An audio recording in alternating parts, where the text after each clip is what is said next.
তো হেই বন্ধুরা আসসালামু আলাইকুম কিতা করতে সবাই আশা করি আর আপনারা সকল খুব বেশি ভালো আছো।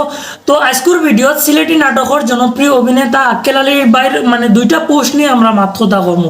এই দুইটা পোস্ট কিন্তু খুবই মারাত্মক পোস্ট, আপনারা ভিডিওটা দেখলে বুঝতে পারবা। ফুল্লাকুর পোস্টও দাইন লেখেন একটা দেশের রাষ্ট্রীয় কাঠামো কতটা দুর্নীতিগ্রস্ত হলে সে দেশের প্রধান হতে উপজেলা এমনকি ইউনিয়ন পরিষদের চেয়ারম্যান পর্যন্ত সবাই পালিয়ে যায়, আর কিছু সংখ্যক দুর্নীতিবাজ খুলস পাল্টিয়ে মুখোশ পরে এখনো আমাদের মাঝে আছে, তাদের মুখোশও খুলে দিতে হবে। এটি ছিল ওনার একটা পোস্ট। এখন আমি আপনাদেরকে ওনার আরেকটা পোস্ট দেখাবো। তো এই পোস্টে তিনি লেখেন, স্বৈরাচারীরা ক্ষমতায় টিকে থাকার জন্য সমস্ত ছিদ্র বন্ধ করলেও একটা ছিদ্র কিন্তু থেকেই যায়, যে ছিদ্র দিয়ে তার ক্ষমতা তার কাছ থেকে চলে যায়। তো এই দুইটা পোস্ট কিন্তু মূলত তাই করছেন তার ফেসবুক আইডিত।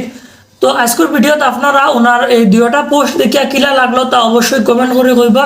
সিলেটি নাটকের আপডেট পাইতে আমরা চ্যানেলটাকে সাবস্ক্রাইব করে রাখবা। ধন্যবাদ।